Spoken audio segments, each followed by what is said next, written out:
नमस्कार, मी अनुश्री करंदीकर. गुरुकिल्ली यशाची आमच्या विशेष कार्यक्रमात तुमचं सगळ्यांचं मनापासून स्वागत. आज आपण एरोनॉटिकल, एरोस्पेस आणि डिफेन्स टेक्नॉलॉजीमधील करिअरची संधी या विषयावरती चर्चा करणार आहोत आणि त्यासाठी आपल्या सोबत आहेत डॉक्टर भारत भूषण जोशी आणि मिस लीना बोकील. तुमच्या दोघांचे कार्यक्रमात मनापासून स्वागत. नमस्कार. तर कार्यक्रमात चर्चेला सुरुवात करण्याआधी आपण शास्त्री ग्रुप ऑफ इन्स्टिट्यूट्स पुणेची आणि आपल्या दोन्ही आजच्या पाहुण्यांचीही ओळख करून घेऊयात. Shastri group of institutes Pune ही 2001 मध्ये स्थापन झालेली प्रतिष्ठित संस्था आज महाराष्ट्रास flagship institute for aeronautical engineering म्हणून जगभरात ओळखली जाते. 23 वर्षांचा शैक्षणिक वारसा लाभलेली ही संस्था विद्यार्थ्यांना आधुनिक तंत्रज्ञानावर आधारित असं प्रशिक्षण प्रदान करते.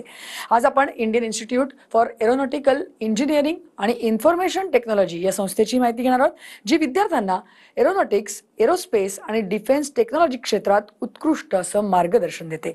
या संस्थेकडे उच्च दर्जाच्या सुविधा आणि प्रात्यक्षिक शिक्षणासाठी आवश्यक अशी संसाधने आहेत.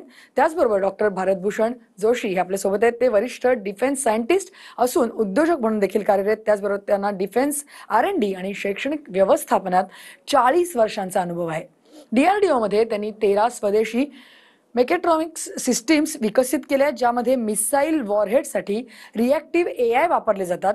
ते शैक्षणिक संस्था स्थापन करून इनोव्हेटिव्ह शिक्षण पद्धतीने हजारो विद्यार्थ्यांना इंडस्ट्रीसाठी रेडी करत आहेत आणि त्यासाठी गायडेड मिसाईल्स मॅनेजमेंटमधील पदव्युत्तर शिक्षण आणि MSMC मध्ये डॉक्टरेट देखील त्यांनी केलेली आहे. त्याचबरोबर मिस लीना बोकील या देखील एक अत्यंत नामांकित अभियंता, अध्यापक आणि अंतराळ विज्ञान प्रेमी म्हणून प्रसिद्ध आहेत. त्यांनी BE आणि EC मध्ये टेलिकॉममध्ये पोस्ट ग्रॅज्युएशन केलं असून सध्या एडिनबरा विद्यापीठामध्ये एलियन्स आणि परग्रहवासियांचे अस्तित्व या विषयावरती प्री डॉक्टरेट संशोधन देखील त्या करत आहेत. त्याचबरोबर त्यांनी 7 वेळा नासाला भेट दिली असून त्यांची नासा हनीवेल एज्युकेटर्स प्रोग्रामसाठी देखील निवड झालेली आहे. त्याचबरोबर IET या कार्यकारिणीत सदस्य देखील आहेत. त्याचबरोबर अनेक नामांकित पुरस्कारांच्या विजेत्या आणि विविध TV वाहिन्यांवरती तज्ज्ञ व्यक्ती म्हणून देखील त्या सहभागी झालेल्या आहेत. तर दोन्ही पाहुण्यांची आपण ओळख करून घेतली. आजचा विषय मात्र अत्यंत वेगळा आहे, परंतु महत्त्वाचा आहे. तर प्रेक्षकांनी विषय नीट समजून घेणं गरजेचं आहे. तर त्याकरता आपण आपल्या पाहुण्यांकडे जाऊया आणि आजच्या चर्चेला सुरुवात करूया.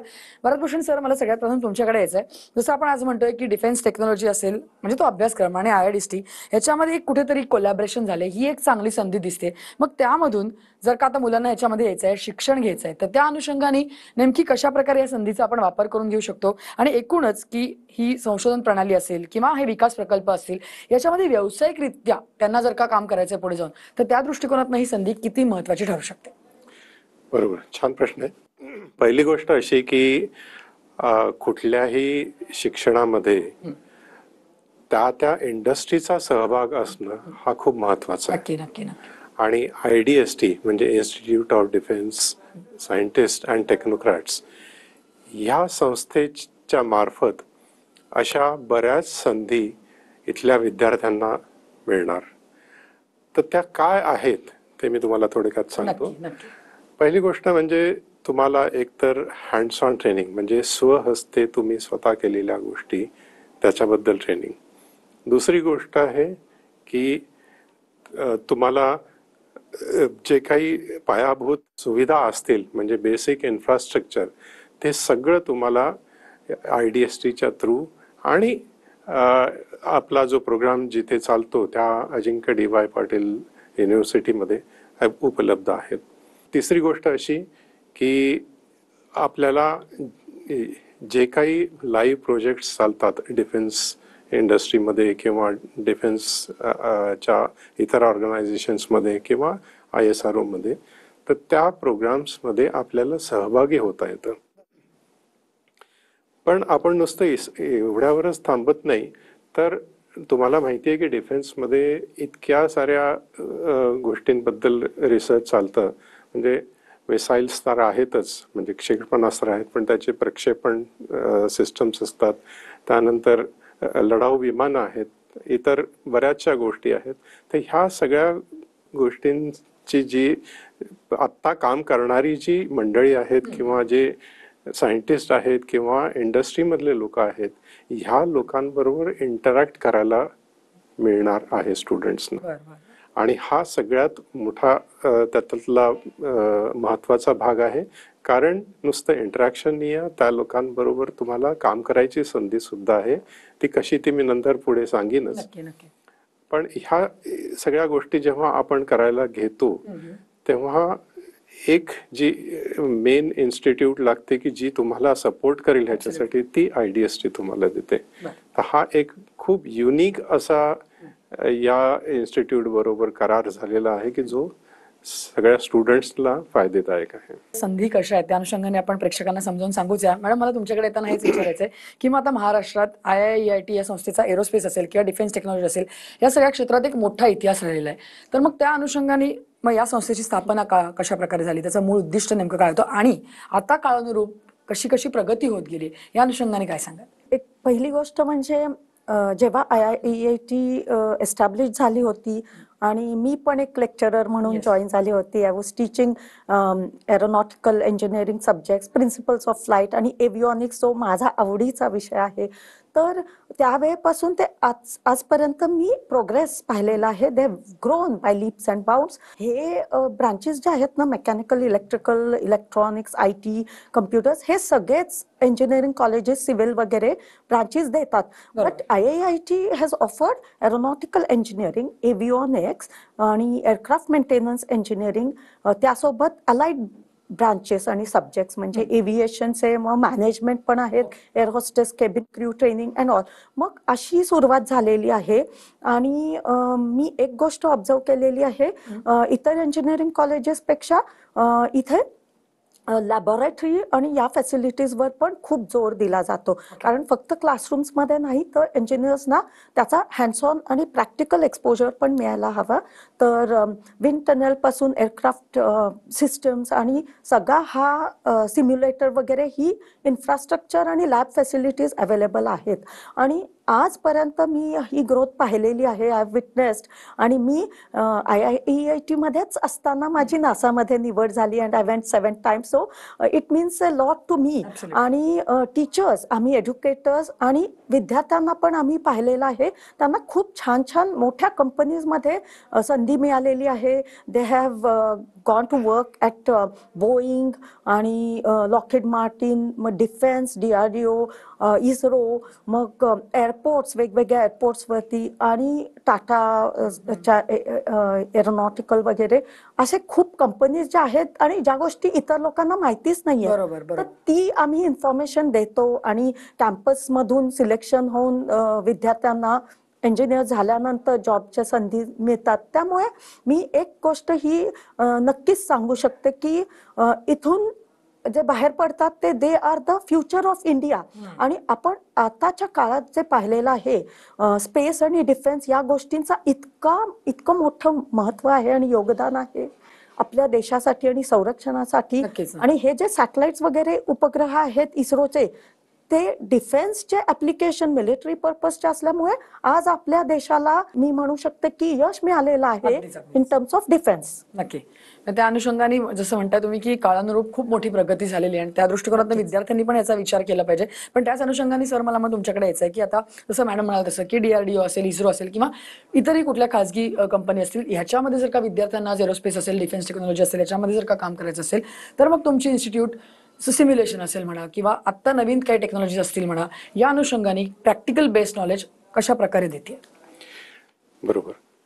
आता जेव्हा आपण कुठला इंजिनियर घडवतो, तर तो इंजिनियर घडवताना आपल्याला त्याला प्रॅक्टिकल ट्रेनिंग देणं, practice based learning, project based learning, ह्या खूप महत्वाच्या गोष्टी आहेत. आणि त्यासाठी प्रोजेक्ट बेस्ड लर्निंग हे जरी कॅम्पसमध्ये होत असलं तरी त्याच्यासोबत जे प्रॅक्टिकल्स आहेत, ते प्रॅक्टिकल्स करण्यासाठी ज्या बेसिक सुविधा आहेत, पायाभूत सुविधा, त्या अवेलेबल असणं जरुरी आहे. आणि त्या म्हणजे अगदी right from basic chemistry, physics आणि या लॅबॉरेटरीजपासून ते आपल्याकडे स्ट्रक्चर्स लॅबॉरेटरी आहे, एरोडायनामिक्सची लॅबॉरेटरी आहे, त्यानंतर प्रॉपल्शनची लॅबॉरेटरी आहे. आणि ह्याच्या सोबतच आजकालचं जे जग आहे ते सिम्युलेशन सिस्टम्स, मॉडेलिंग ह्याच्यामध्ये आहे. तर त्यासाठी लागणारे जेवढे काही सॉफ्टवेअर असतील, तर फॉर एक्झाम्पल जसं ANSYS आहे, MATLAB आहे, त्यानंतर COMSOL आहे, SolidWorks आहे, तर ह्या सगळ्या गोष्टीच्या लॅब्स उपलब्ध आहेत आणि मुलांना तिथे जाऊन काम करण्यासाठी एकदम फुल फ्रीडम आहे ओके. की ज्याच्यामुळे मुलांना त्यांच्या ज्या गोष्टी आहेत त्या करता येतील. आता एक सेईंग असं आहे की I hear I forget, yes. I see I remember, I do I understand. Okay. तर हे आय डू आय अंडरस्टँड म्हणजे मी स्वतः केलं की मला ते समजलं.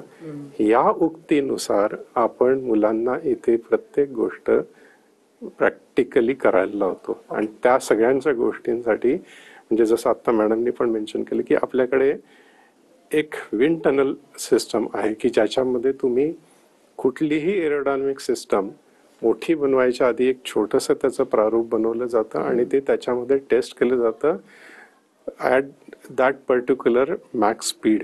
आणि ह्या गोष्टी ज्या आहेत त्या तिथे तुम्हाला मुलांना शिकता येतात, प्रत्यक्ष करून पाहता येतात. तर असा जो सेटअप आहे ज्या ठिकाणी आहे त्या ठिकाणच्या मुलांना नक्कीच ते सोन्याहून पिवळे आणि इट इज डेफिनेटली म्हणजे हे मुलांना खूप उपयोगी राहणार आहे. पण ह्याचबरोबर मी जसं आधी पण सांगितलं की जेवढे काही DRDOच्या लॅबॉरेटरीज आहेत किंवा एस्टॅब्लिशमेंट्स आहेत त्याच्यामधले सायंटिस्ट येऊन इंटरॅक्ट करणार आणि ते काही ना काहीतरी प्रोजेक्ट्स देणार, काही ना काहीतरी प्रोजेक्ट्स करायला मुलांना तिथे जाता येईल. याचबरोबर आणखी एक गोष्ट IIAET मध्ये केली जाते ती अशी की मुलांना दरवर्षी मिनिमम 1 महिन्याची इंटर्नशिप आणि त्यांच्या शेवटच्या वर्षामध्ये 6 महिन्याची इंटर्नशिप ही कुठेतरी एखाद्या इंडस्ट्रीमध्ये किंवा DRDO लॅबमध्ये किंवा इस्रोमध्ये जाऊन करायची आहे. हे कंपल्सरी आहे. त्यामुळे मुलांना जो तिथला शॉप फ्लोअरवरचा जो एक्सपिरियन्स मिळतो तो खूप महत्वाचा आहे. नक्कीच. म्हणजे आपण फळ्यावरती शिकवतो परंतु ऍक्च्युअल एक्सपिरियन्स घेणं हे सगळ्यात महत्वाचं आहे आणि ते इथे पॉसिबल आहे. त्याचबरोबर तुम्हाला मुलांना लाईव्ह प्रोजेक्ट्स बद्दल माहिती, त्यांच्याबद्दल वर्किंग करणे आणि मुलांना इव्हन इनोव्हेशन्स करण्यासाठी जी काही चालना दिली जाते ती महत्वाची आहे. तर ह्या सगळ्या ह्याच्यातनं प्रॅक्टिस ओरिएंटेड एक्सपिरियन्शियल लर्निंग या सगळ्या गोष्टींचा याच्यामध्ये मेळ घातला जातो. नक्कीच. आणि जसं आपण आता जे फील्ड्स बघतोय त्याच्यामध्ये जसं तुम्ही म्हणाला तसं की प्रॅक्टिकल नॉलेज खूप इम्पॉर्टंट आहे. कारण या सगळ्या गोष्टी म्हणजे एरोनॉटिकल असेल, एरोस्पेस असेल, मॅडम जसं म्हणाले एव्हियनिक्स असेल, याच्यामध्ये मुलांना ऍक्च्युली प्रत्यक्षात जाऊन काय करायचं ह्याचा जर अनुभव इथूनच मिळत असेल तर मला वाटतं त्यांच्या फ्युचरमध्ये तो खूप उपयोगी ठरू शकतो. तर या अनुषंगाने मॅडम आणि सर आपण ही चर्चा करूया, पुढे चालू ठेवूया, मार्गदर्शनही आपल्या प्रेक्षकांना करून ठेवू. परंतु इथे वेळ झाला एका छोट्याशा ब्रेकची. तुम्ही कुठे जाऊ नका, पाहत राहा TV9 मराठी.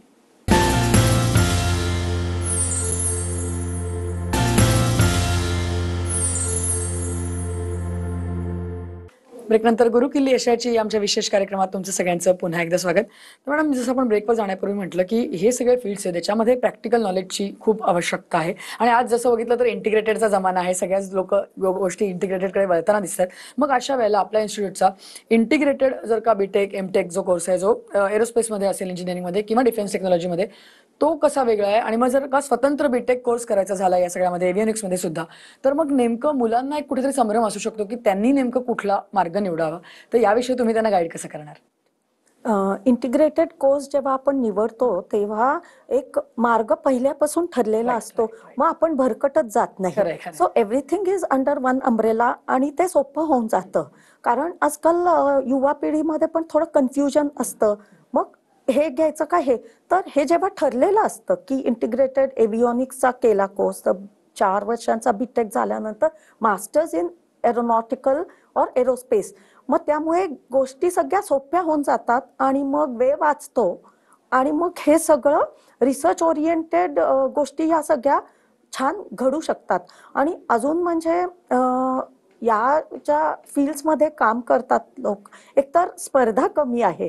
मी तर म्हणेन की मेकॅनिकल इंजिनियर्स खूप असतात, अनेक कम्प्युटर इंजिनियर्स आहेत, पण देशाला आता space engineers, aerospace, aeronautical engineers आणि डिफेन्सच्या इंजिनियर्स टेक्नॉलॉजिस्टची गरज जास्ती आहे.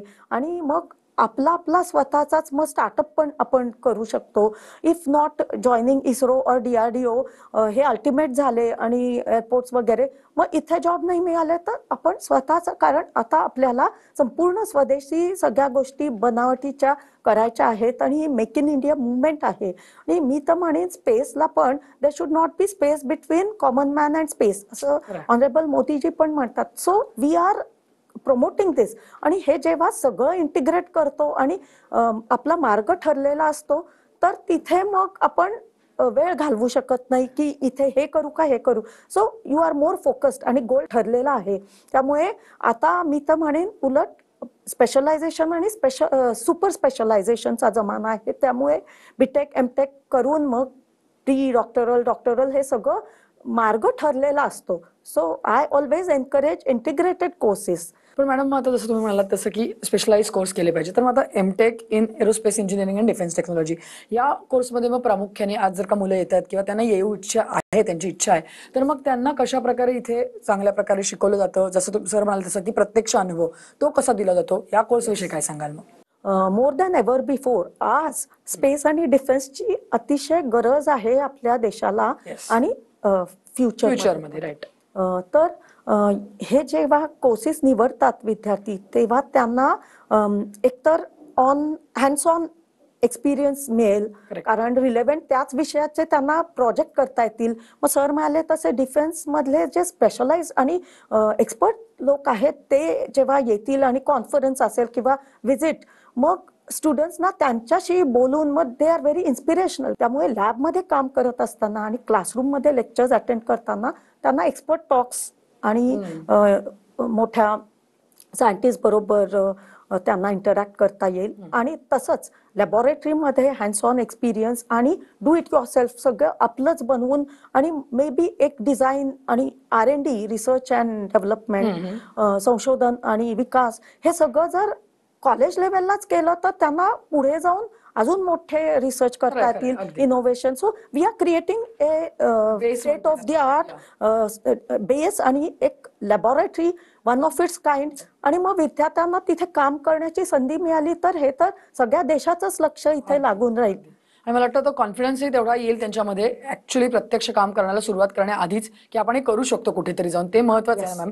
पण मग त्याच अनुषंगाने आता मग इस्रोच्या चंद्रयान असेल, गगनयान असेल, यासारख्या ज्या मोहिमा राबवल्या जातात, या विद्यार्थ्यांना आपण तिथपर्यंत तशा लेवलचं या इन्स्टिट्यूटमधनंच, या शिक्षणामधनं, सिम्युलेशन्समधनं किंवा ह्याच्यामधनं तयार करू शकतो, त्यांना त्या सगळ्या संधी पुढे जाऊन भविष्यात मिळू शकतील?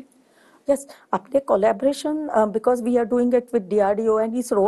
त्यामुळे इस्रोच्या आता येणाऱ्या काळात ज्या मिशन होणार आहेत, चांद्रयान 4 आणि मंगलयान आणि मग गगनयान मॅन मिशन, आपलं स्वतःचं एक स्पेस स्टेशन असेल, तर ही गरज आता आपल्याला माहिती आहे की डिमांड अँड सप्लाय आहे. त्यामुळे या विद्यार्थ्यांची आता देशाला गरज आहे, इस्रोला गरज आहे. And because it is all made in India, म्हणजे होमग्रोन टेक्नॉलॉजी, आणि या इंजिनियर्सची पण गरज आहे देशाला. So it is a big contribution.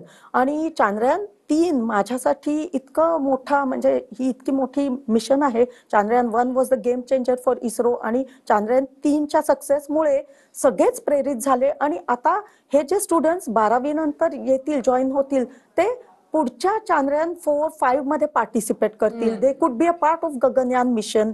आणि अजून येणाऱ्या काळात ज्या इस्रो आणि DRDOच्या मोहीम होणाऱ्या, तर रिअल टाइम त्यांना एक्सपिरियन्स मिळेल आणि हे करता येईल. सो दॅट अकॉर्डिंग टू मी ही सगळ्यात मोठी गोष्ट आहे. नक्की नक्की. सर, जाता आता तुम्हाला हेच विचारायचं आहे की आता जे इच्छुक विद्यार्थी आहेत त्यांना या क्षेत्रामध्ये जर का यायचं असेल तर त्यांची शैक्षणिक पात्रता आणि एकूणच पुढे जाण्यासाठी त्यांना मार्गदर्शन काय कराल या क्षेत्रात येण्याकरता? पहिली गोष्ट म्हणजे आता आपण प्रोग्राम्स बद्दल बोललोच आहोत, परत ते मी रिपीट नाही करत, परंतु आपली जी एलिजिबिलिटी आहे ते म्हणजे आपण 10+2 केल्यानंतर मग ते तुम्ही maths, physics, chemistry, even bio जरी असेल तरी तुम्हाला त्याच्यामध्ये येता येतं. आणि मिनिमम 45% मार्क्स ओपन कॅटेगरीसाठी आणि रिझर्व कॅटेगरीसाठी 40% मार्क्स असतील तर तुम्हाला ह्या प्रोग्राममध्ये येता येतं. त्याचबरोबर ज्या मुलांनी डिप्लोमा केलेला आहे 3 वर्षाचा 12वी नंतर, तर त्या लोकांना डायरेक्ट लॅटरल एंट्री आहे सेकंड इयरमध्ये.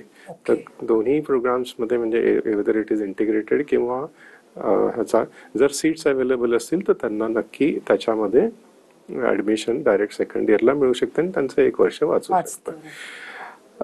पण ह्याच्या व्यतिरिक्त आपल्याला जेव्हा आता ही जे काही आपण करायला घेतो, शिकायला घेतो, तर या इन्स्टिट्यूटची एक एरो सीईटी म्हणून एंट्रन्स एक्झाम आहे.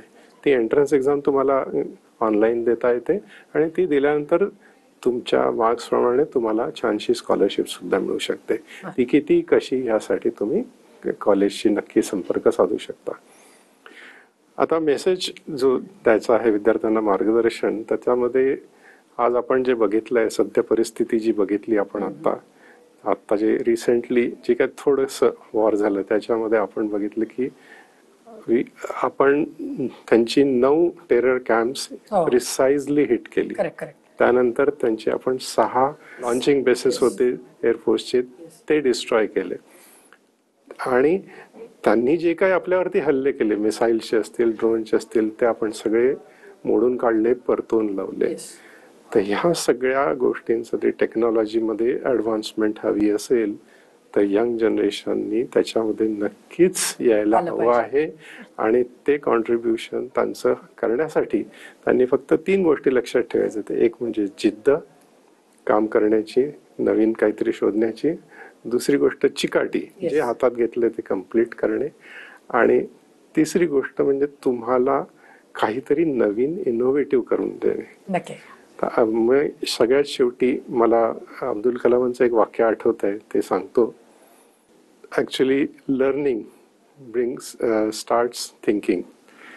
Thinking leads you to knowledge. Knowledge takes you to